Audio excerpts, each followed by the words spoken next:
job, that's when he started. That's the next day he did his video, deal.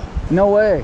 And I think that pressured him because everybody was like, oh, Barry's such a good guy. And then a couple little stories came out, and then my story came out, and I wasn't a crackhead or a meth head, and it was like, wait a second, what's up with this? So you're the one, let me make sure I understand, you're the one that you were on the job site and Barry lost his temper and threw the tool. Oh, okay, well, nice to meet you, man. Yeah, I heard that months ago. When CBI came and interviewed me, I had never even talked to my foreman about it, really. I mean, we talked about it, and he said, that guy crazy. So he actually came over to my house while they were interviewing. I said, hey, Felix, you sit down with this guy, just total random, who's come by to get some tools from me. And so I said, I'll sit in. And I sit in on the, oh yeah. And he's telling me stuff that I didn't even know, we didn't talk about. Like he had pitchfork throwing mulch on him and throwing the tool. I knew they threw the tools out in the road. Yeah. But I'm like, yeah, so it was like crazier than I thought because they came and got me. And the electricians couldn't really do anything because their boss wasn't there. He was like kicking their boxes out of the way and cussing at them, and all he did was cuss at me and push me and shove me and all that. It's like, dude, what is up? I mean, we're going to be gone in 10 minutes. I've been on that job like 4 months. 10 minutes. All I need is 10 minutes to get out of your way, and I'm doing everything we can to get out of the way. And that's when you kind of had to protect your crew. Yeah, I mean, he came and he pushed me down. The second time he came and blindsided me, and I'm like, I just had an instinct. I just came back, just like I'm doing the scaffold brace like this, taking the last brace off. He comes like through that way and just pushes me down like that. And I just came back and I got him by the neck and pinned him up against the wall. And as soon as I did that, he was like, he started crying like a little girl. He was going to rip my head off 1 second, and then it was like, oh, call the police. So one of his guys called the police. Whitestown police come down, do all this. So 10 minutes opposed to 2 hours or whatever it took to do that. I'm like, really? That didn't, it just, and I still in my mind, I just wonder what was really bothering him, because it couldn't have been the electricians or my guys or whatever, but something was really, so it just really was red flag. Otherwise, it was just job site, whatever. You get into that.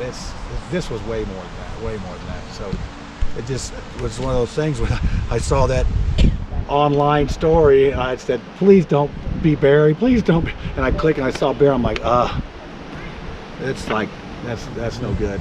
But so what you saw that day, how would you describe it? Was it rage? Rage. It was definitely rage. I think I put on my thing. I said I saw red in his eyes, and I swear when I looked. The first time he came at me, just came at me and like body bumped me, but he just had that look like.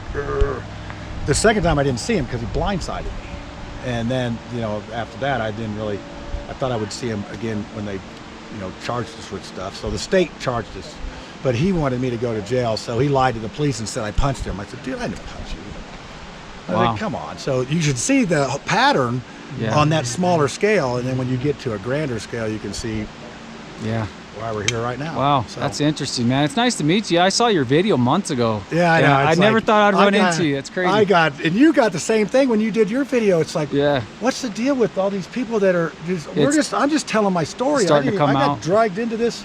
Yeah. And then it's like, now it's defend my character. Yeah. I have people saying, oh, he's just running for office. This is for publicity. Yeah, I choked a guy at a job site. That's great for your campaign. I think they're going to start doing that. I think Biden's probably going to choke somebody the next week and roll it. So you got something going here. So it's and then this bike situation, and then seeing it in person. Like I said, I reserved any kind of. I just was hoping innocence, and but then when we're out here and you see the behavior and you see where we're at and you see what's going on, it's like there's no other person that could do this. I mean, you're out of people. Yeah, for sure. And then you wonder out what. I start thinking there's a side story to this. Suzanne's just caught in the middle of something totally else different. Yeah. So, but I'm no detective. I'm just out here looking. Well, so your name's John Schmitz, is that what Schmitz, John Schmitz, and you're from where? Are you from Indianapolis. From Indianapolis, and you came out here with Andy's crew, or? Well, I flew out, but I've been riding around with Andy for the last couple of days. So awesome. He said, you're a psychologist and a bike rider. I need you to come out and do these things. So, John, it was nice to meet you, man. Thank you for sharing your story. You mind if I share this on YouTube? Oh, go ahead. All right, it's already out there anyway. The first one. All right.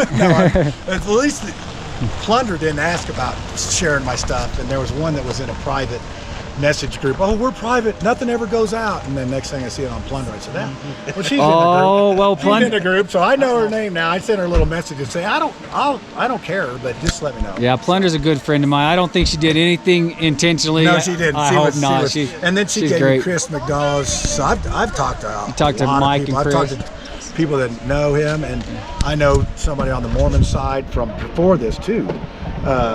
So I've talked to a lot of people that have been involved in this, and the variety of things is interesting. So. Yeah, for sure. Oh, look, the food's here. The food's here. That's what I'm talking All right, well, everybody, we hate to cut this short, but the food is here, and this was it. This was at Chappy's request that we hang around until the food showed up. So I'll go with that excuse. So here we are. Chappy's over there. He's unloading it even. Look at him, dude. He ain't messing around. He's like, I want food and I want it now. I see so, you know what? That's for the other people. He's already drugged me across the rock. So, you know, I better leave him alone, man. He's getting pretty crazy out here. So anyway, stay with us, everyone.